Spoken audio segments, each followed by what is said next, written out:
Hello everyone, and welcome to another exciting oil painting video. I apologize for not being as frequent as I used to be every week, but what comes spring comes show season, and 2 weeks from yesterday is my first real big show of the year. And last week I just got accepted into my 7th pretty good sized show of the year in Illinois, so I've got a ton of preps. We're making prints, we're finishing up smaller paintings for the people that like original art but not, the real big stuff, and we have all kinds of stuff. So I apologize. I'll try to be a little bit more frequent with my videos, but May, I have 3 shows in May itself. June and July, I don't have any, and then August, September, and October, I have shows.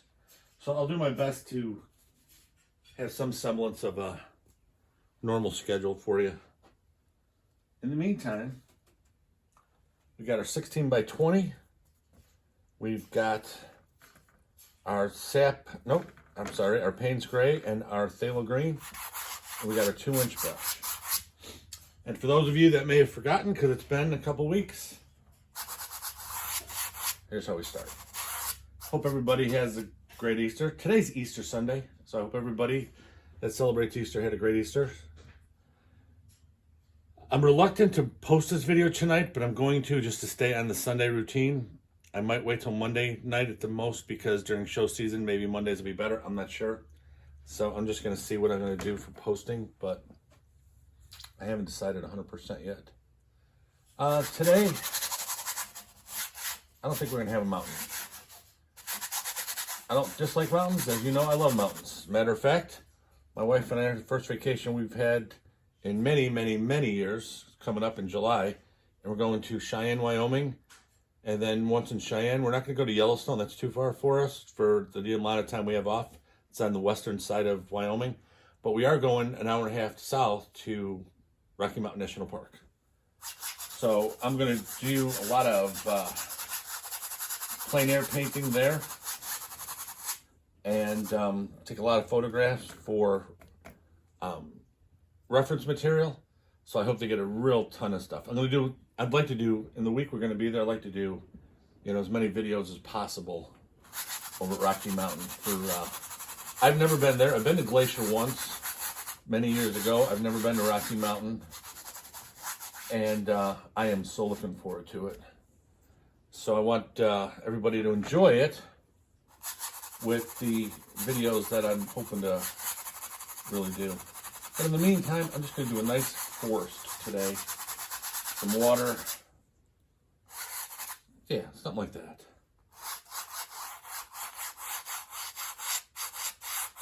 Yep, if you ever done a show, the prep at times is more work than the show itself. And it doesn't matter, because it's still fun. I love prepping for it. I love the shows themselves. They're a lot of work. You're at the mercy of the weather and stuff. It just, I don't know. There's something about it that I just enjoy dramatically. I really do. I've been doing shows for many years, and they're so much fun. Let's see here. Do our water here. And you notice that this is still my thin mixture. I still have my overhang grip on my 1.5-inch gesso brush. There we go. That's good enough. So nothing's changed. Now, what will change, and I think I briefly mentioned this a few weeks back, I'm not sure. As you know, I do a lot of palette knife work within each painting. I'm going to do some palette knife work in this one as well. I've also started doing some paintings palette knife only. Doing a lot of them for many reasons. One is it's very expressive. You can be more expressive with the palette knife than you ever can with the brush. That's part of it. Other part of it is it's just fun. 3, it's very spontaneous. You think this is spontaneous, a palette knife is even more. And then the other part of it is I like the textures that it produces. So I am going to start doing a couple of videos here and there of palette knife work only. And I really hope you enjoy them. I love working with the palette knife. It's a little intimidating at first But I tell you what, if you get over the intimidating factor, it is so much fun. It is, it's for landscapes that really lends itself well, because landscapes are rough and rugged to a degree anyhow. And then when you have that palette knife, it's really hard to get fine detail. And you'll see. I don't know if I'm going to do it next weekend or the weekend after, or the next video or the video after. I'm not sure. But I do want to start doing some palette knife only work for you guys and let you see what it is. There's not a ton of artists that do palette knife work exclusively, and I think that's because it is tougher to get detail.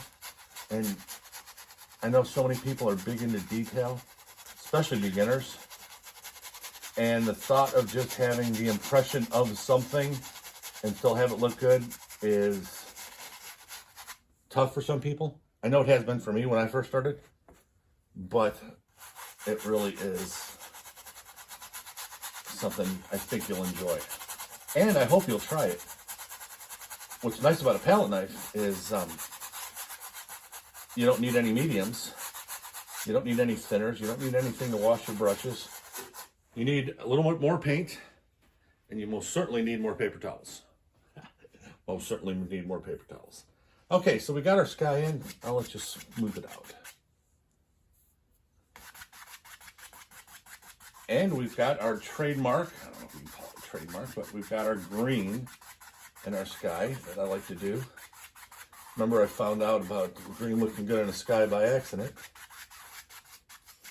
Never thought about a green sky. Happened one time by accident. I don't know, maybe a year ago now, year and a half, something like that. Absolutely loved it. Okay, that's looking good. That's looking real good, actually. Now we'll go back to our same mixture that we had to start with. Not going to make it as thin, but we're still not going to do the thick paint yet. See, these are all going to be, and you'd know this from watching my paintings, these are background trees. So faint is good for these.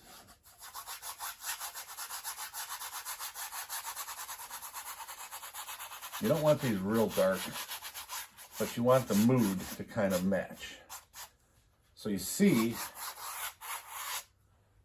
the way that sky is, and now you got this that's just a very similar color, just a couple of values darker, but it's going to be nowhere near as dark as the trees that we're going to put in there.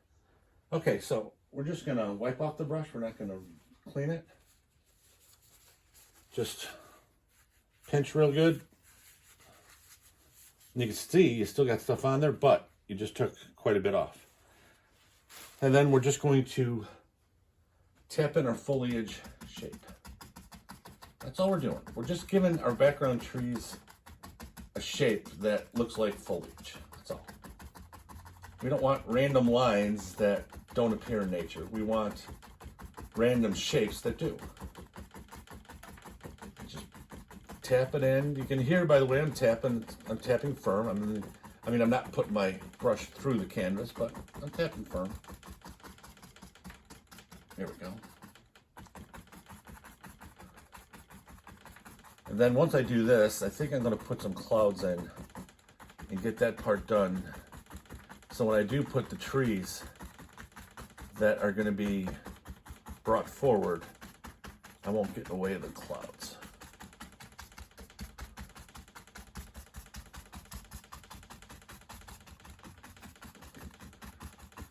There we go. Little bushes and whatever's going to be here eventually.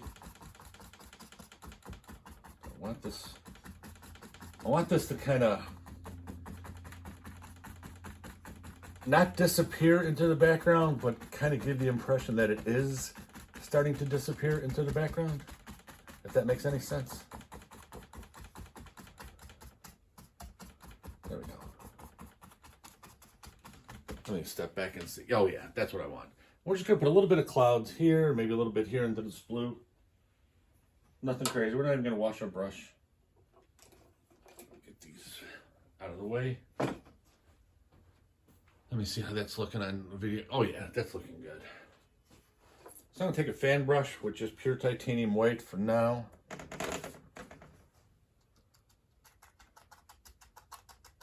And I'm tapping it on. Now you can hear that I'm tapping pretty firm, but I'm not mixing it with the blue underneath. One is I made it thin, and that's what's going to be the fun part that I'm going to teach you with the palette knife. You're going to be a lot thicker with your paint because you're with the knife. You have no choice. It's hard to get thin with the palette knife. But the blending and layering is very similar to what we're doing here. You just got to be a little bit more careful with the palette knife. You know, anything in painting, you don't really want a heavy hand. And that includes the knife, as well as the brush. So you want to make sure that you have it a little bit. With the knife, you're going to be gentle. Okay, you're going to hold it like this. You're not going to be gripping it real hard. Nice and gentle, just like you do with the brush. Nice and gentle. Okay, now we're going to use the Payne's Gray to give it a little color.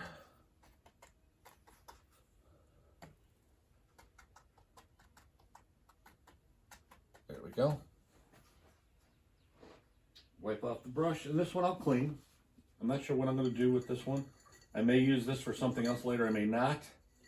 So if I'm in doubt, then I won't wash it. Then I will wash it. There we go.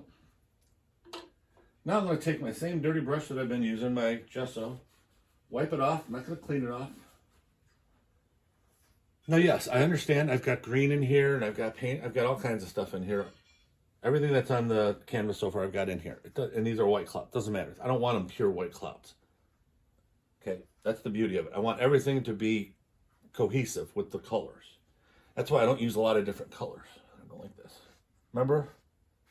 Nice and light, okay? Just, you're not blending, you're moving, okay? You're manipulating the pigment just to move it around. And remember, very light. There we go. Almost like, you know, you cut, the golf courses cut their grass. Angle one way, angle the other way. Doesn't matter which one is first. And you wipe off everything. Use the same really light touch horizontally. And you get all the crisscrosses gone. You get pretty light. Because you don't want to blend the colors in. You want to manipulate them and move them around. Now, you take the side of the brush like this, and you clean up the bottoms.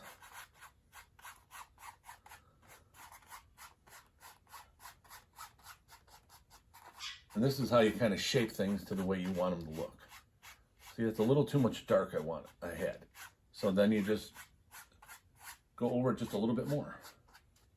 See how that works? There we go. Let me see how that looks. Now that looks like a nice sky. Now we're going to have trees now. Our pine trees, our fir trees, are going to be going up to the clouds. So that's going to look pretty good. Okay, so before I go with the trees, I want to get that water in. So I'm going to go with a little phthalo blue and some phthalo green. Water definitely has to have a green tint to it because of the deep forest that we have here.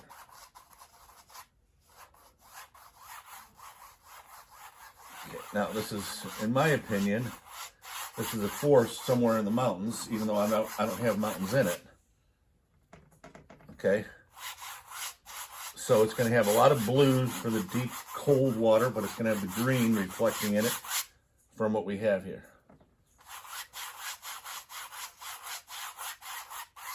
Now this water I'm making pretty thick. And it wasn't intentional, but I may keep it that way. I'm liking the way this is looking.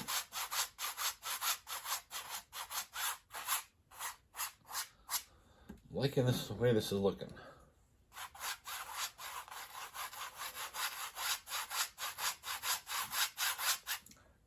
Excuse me. And I'm using a ton of paint. Look at how much thick that paint is. See, if you follow me at all, you know that I've been enamored with thick paint more and more as I paint. And I was always so so scared of thick paint and not being able to control it. And when I got over that fear, my paintings went to another level, because oil paints, in my opinion, were meant to be thickly laid down. Nothing better than that thick, juicy oil paint. Okay, now that I got it down, okay, let me see if you can see those waves and stuff. Yeah, you can a little bit. A lot of greens in here, a lot of everything else. So now we're just going to go straight across.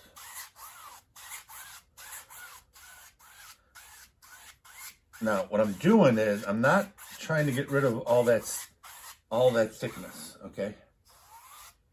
I'm keeping it in there. What I'm doing is getting everything horizontal so the water looks right.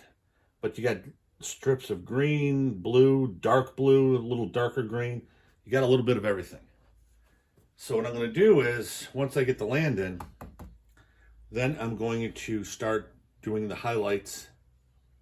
I'll probably do the highlights of the water after I do the trees. That way they won't get in the way. So right now, I'm going to take the same mixture that I'm using, and I'm just going to add raw sienna. Look at that green it comes up with. Totally different green than what's in the water.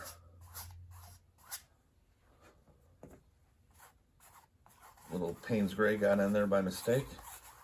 Doesn't matter. I got Payne's gray in the painting. Beauty of a landscape.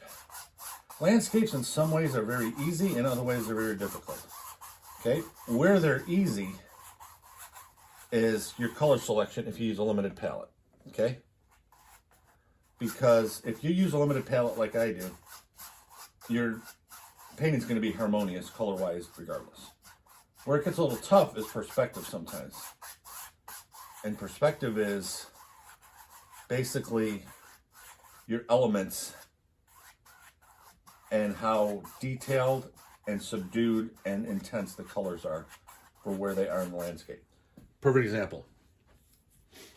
You don't have any detail here, okay? You have like silhouettes, and you don't have deep, rich colors. You know, even without the other stuff, that's a background forest.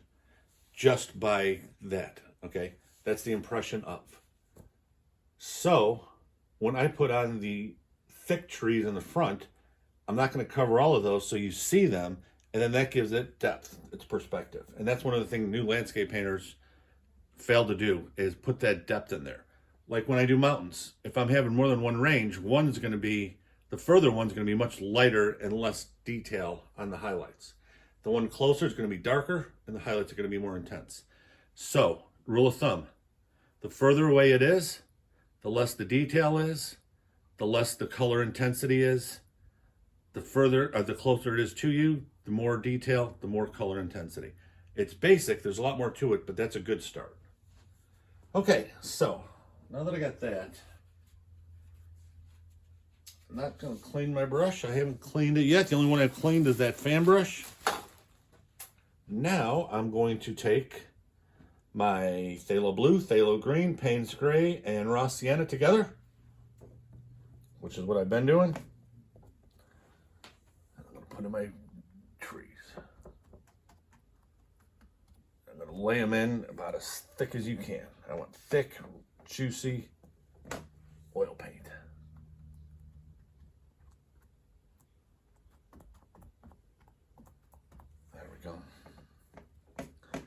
I guess part of what I'm trying to do is learn how to get a brush to look similar to a palette knife thickness, which is what I'm attempting right here.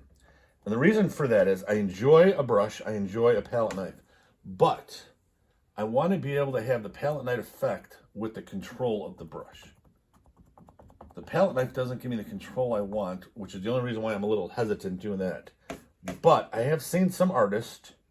There's one gentleman, I forget his name, he's a Russian artist, that just does really thick brush paint. It has a distinct palette knife look to it, but it's all done with the brush. And that, ladies and gentlemen, or actually mainly gentlemen, since ladies don't like my channel, is what I'm doing here. I'm trying to do this. Now they do it with the skies too. I don't have the courage to try that yet until I watch some more videos and kind of get an idea how they're doing it. But I am going to do it for my forest here, and I'm going to do it for my land here. But you see how I'm bringing the up to the sky, and in some cases over the sky. This one's going to come up more. I want everything the same height.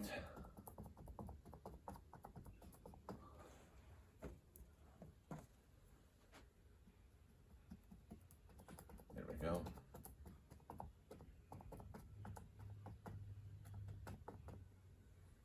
There we go. Just reestablishing that little bit of land that's there. Okay, that is really thick, and that's what I want. Okay, now I wasn't sure if I was going to use the fan brush again, but I am. And the reason I am, that's where I'm going to put the Cadmium Yellow Light Hue highlights, and I'm going to do that right now. I want to get that done before I do the water, because I'm going as thick as I am right here, which is the thickest I think I've ever been with a brush. It's always thick with a brush, but never like this. And I like it. I want to keep it like this. There's all kinds of stuff. Let me see if you can even see it in the video. Yeah, when I crop it closer, I think you might be able to see it. But there's all kinds of stuff going on that you don't normally get from the brush that just is looking really good and natural. So actually the fan brush isn't going to work. I'll be here all spring. And that is my wife's bird, Raphael. You know I can't have a video without him saying hello, so. What's up, Rafter Man? So now we're going to go with our Cad Yellow, and we're going to go thick with everything else. There we go. Yeah, the way I was going to do it with the fan brush, that little one, like I said, we'd be here forever. This way at least. Now, one thing with the landscape artist, if that is what you decide to do, and if you are watching my videos, chances are pretty good that's what you're going to do, or at least try to do as a hobby, or maybe you want to go professional. That'd be awesome. Not enough artists out there. But anyways, one of the things you're going to find out is you're going to go through yellow more than any color. Even more so than blue, and even white. White is the one that, when I first learned how to paint, people would tell me the white is the one you go through the most. Not so much. It's yellow. And the reason is, yellow makes green. And where's the landscape? Green. And yellow makes highlights. And yellow does all kinds of great stuff. And without it, you're in trouble if you're a landscape artist. And I already used the yellow I put out, so now I'm going to put more.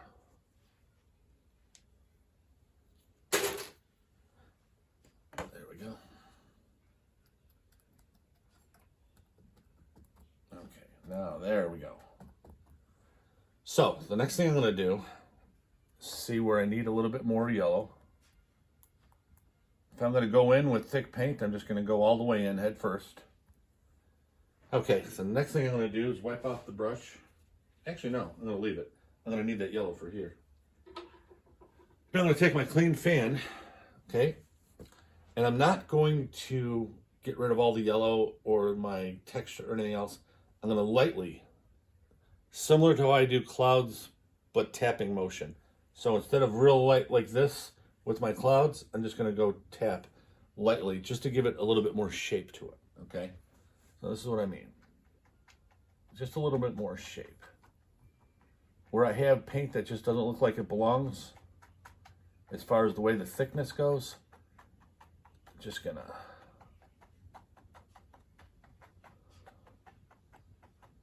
because you can be thick and sloppy, and that's not expressive, it's just sloppy. And that's what I don't want to do. I've seen some some artists that paint very thick, and I don't like the way it looks, because it looks sloppy. And I've seen others, like that one Russian person, I wish I had his name. Damn. He doesn't have much on YouTube. I saw him on Instagram, I think, one time.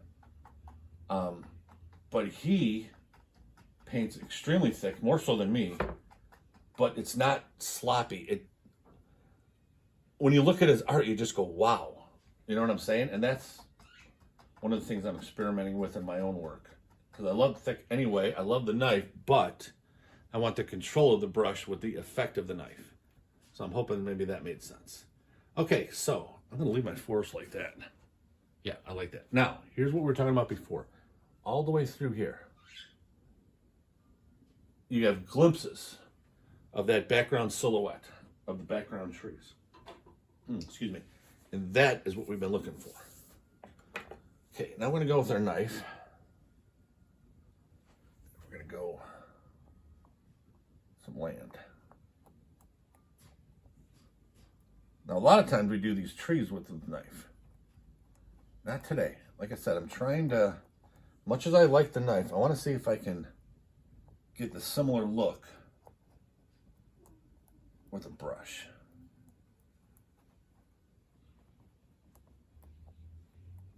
There we go.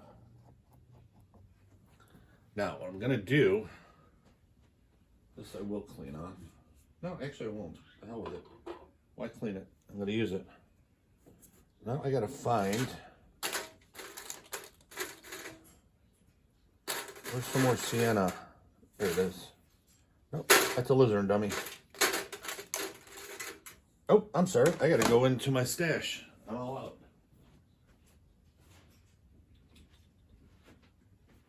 Okay.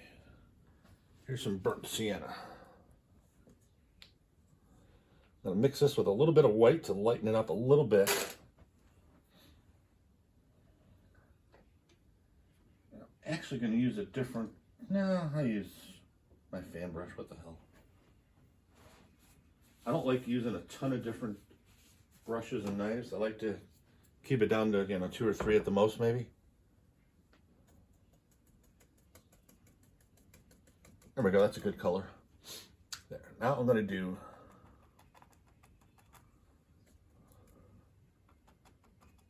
a little bit more color. Now granted, it's a subdued color, but I just want, the color in and out. Sometimes I'll do this.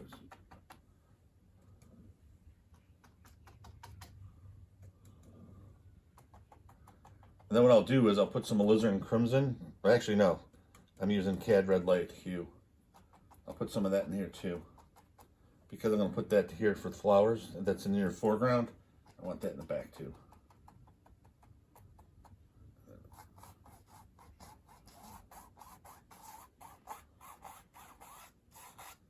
There we go. Okay, just a little bit of color like that.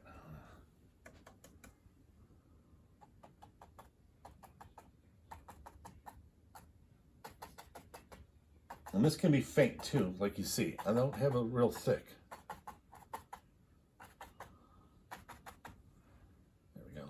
Do have some thickness on here that I'm just going to tap. There we go. Okay. That's running along real well.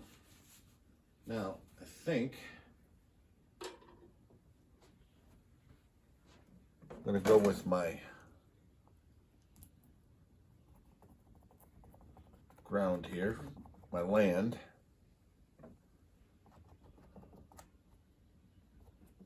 Nice and thick.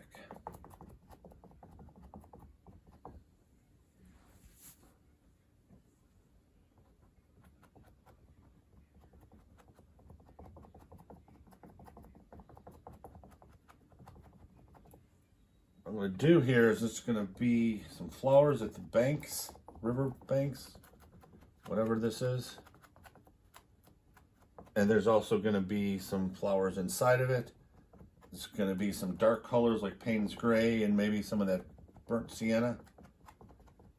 And then it's going to be predominantly green, like you see here.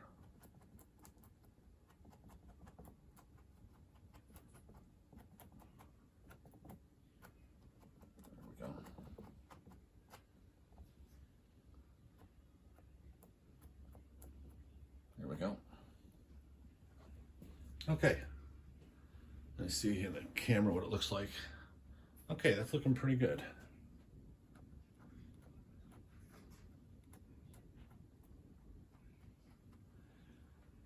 Okay, so the next thing I want to do,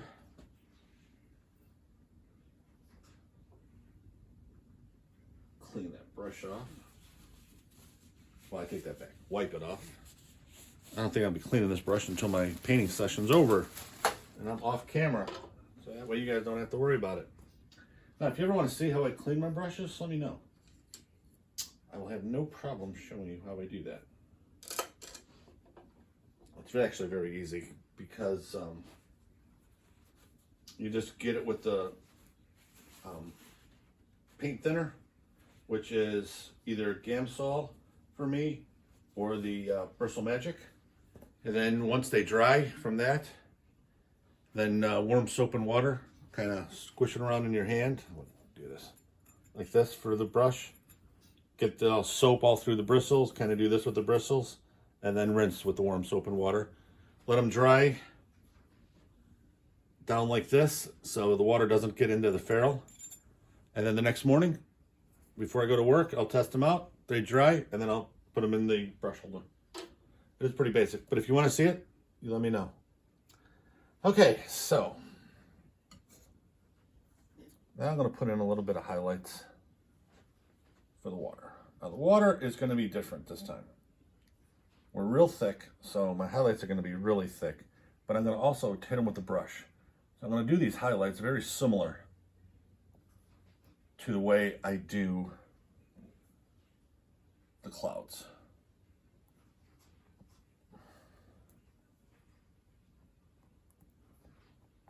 And as you can see, I've got, since the blue is so thick and the green, it's mixing in the highlights, but that's okay because the highlights can be that same color. It's just a little brighter. And with the titanium white, it's very bright. You don't have to get them perfectly straight, but it's a good idea to get them straight-ish.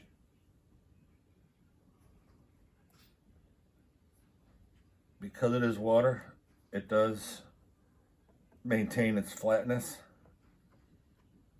I don't even know if that's, yeah, I guess flatness is a word. Okay, here we go. Now, the big thing is there's a lot of white in there. I don't want to get rid of all that thick underneath. So I'm going to take, because this is a 16 by 20 and not a smaller one, instead of taking a small fan brush to do it, we'll do the same thing I did up here. I'm not going to go the crisscross, just the angle, just the horizontal. I'm going to use my big brush with everything else on it. And again, really light.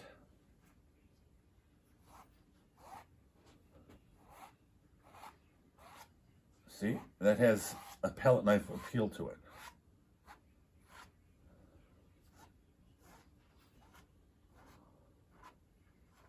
I'm barely touching this thing.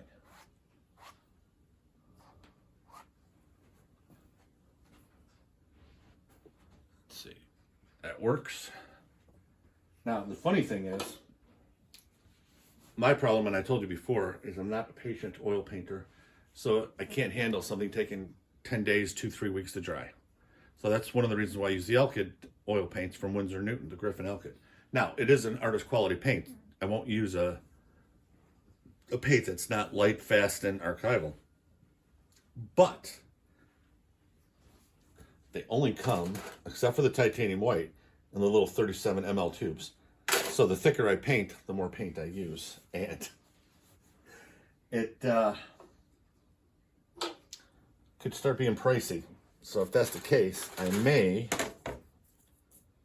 have to use another brand of paint that's going to take a lot longer to dry and then just deal with it. And I don't know if I want to do that. So my choices are, don't paint as thick, which isn't going to happen because I enjoy it so much. I like the way it looks. Or make sure I keep, 4 tubes of each of my big colors all the time, which is probably what I'm going to do. Okay, so now I've got my Payne's Gray, and I'm also lifting up with this green-yellow mixture in here. And the big thing is, like anything else, you need dark to see light and vice versa. Okay, you need it. That's just the way it is. And then I'm going to put some of this.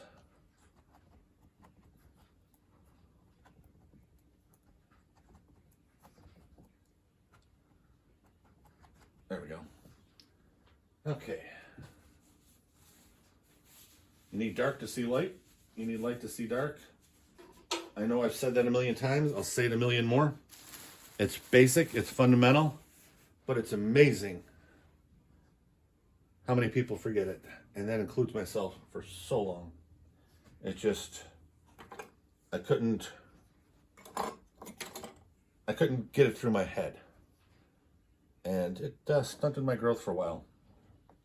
Since we're going thick, I'm just going to use a palette knife for my flowers, which I have a tendency to do anyway.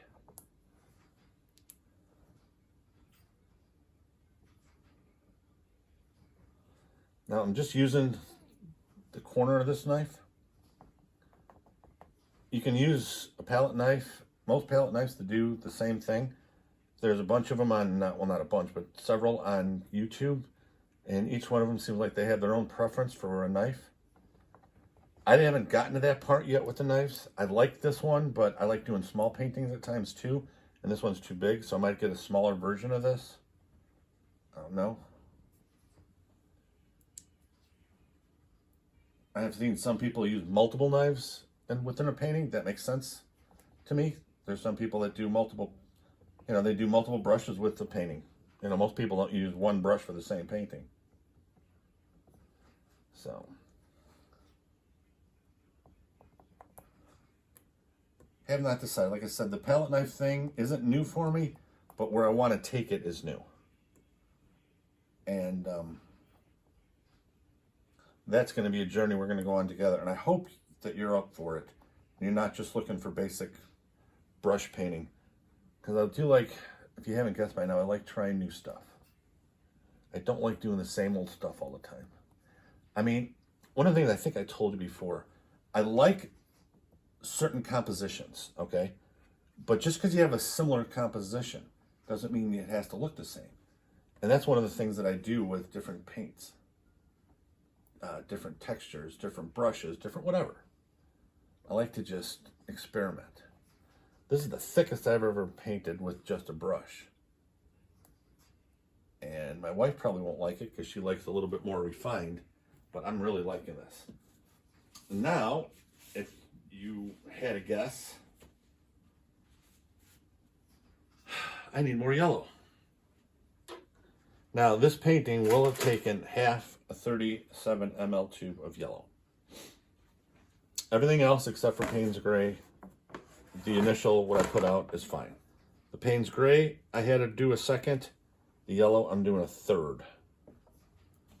Now, the only reason I'm saying that is because if you do like the way this looks, just be prepared, wow, say that fast 5 times, to buy more paint. Now, you dummy, put that in the wrong thing. Here we go. I'm going to call it approach it just because it sounds cool. Now, if you do like the way this looks and you want to dip your toe, as it were, into thicker oil painting, I highly, highly, highly recommend, if you are a patient person, okay? Patient meaning oil paint to dry time. Go on blick.com or jerry's.com, whichever one you want, doesn't matter, and look for Georgian oil colors from Dalarani. Okay, they have their,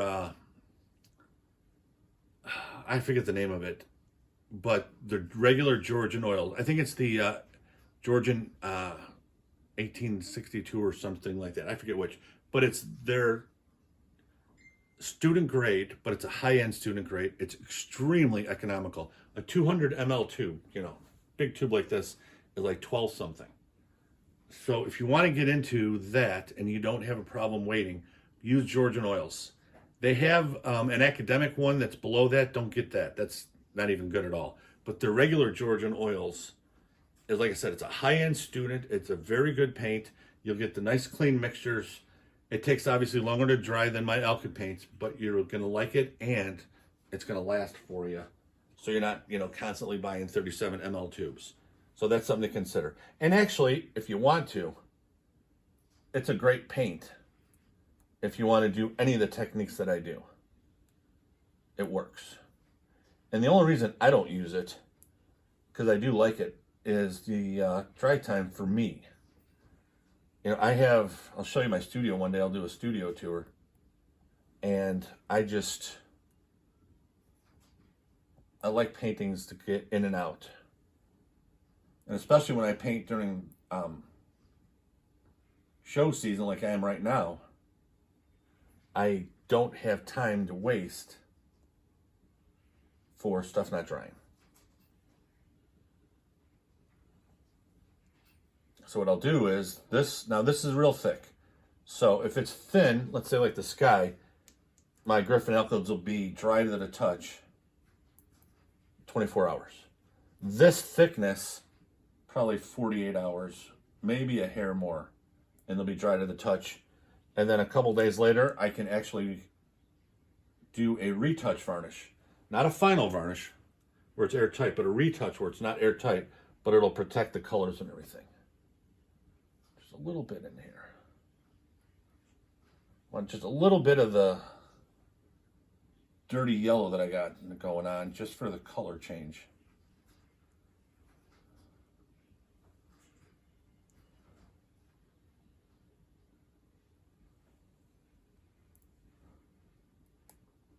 There we go. And then what I'm going to do, wipe it off first. I'm going to take the long end, I'm going to go like this. I'll show you what I'm going to do. I just want a little bit of that gold color.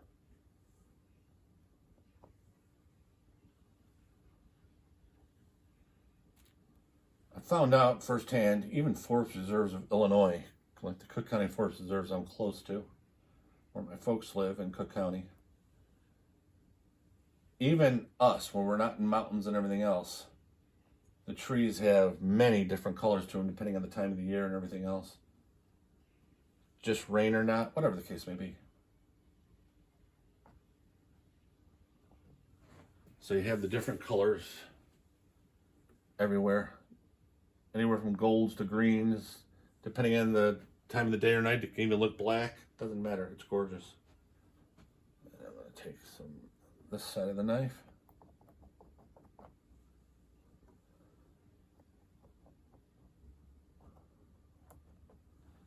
Okay. A couple more minutes and we'll be done. I got a little bit more palette knife work to do. But this knife,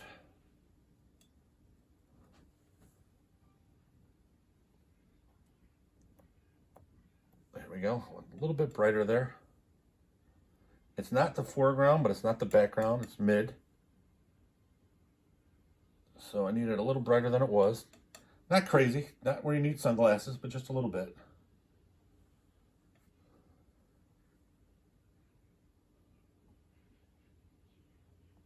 There we go. And then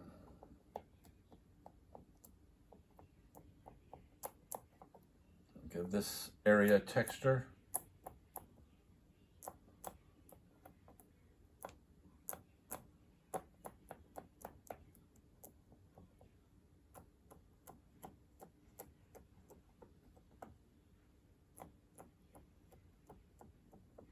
There we go. Okay, I think we can call that a completed painting. Again, I apologize that it took so long to get this one back again and for me to get painting again. I will try to be a little bit more regular. Like I said, I got 3 shows out of the 5 weeks of May, so May's going to be a little tenuous for videos, and I may start posting on Mondays to accommodate that. But just keep looking, and I will do my best. I hope everybody had a great Easter, and I will see you next time.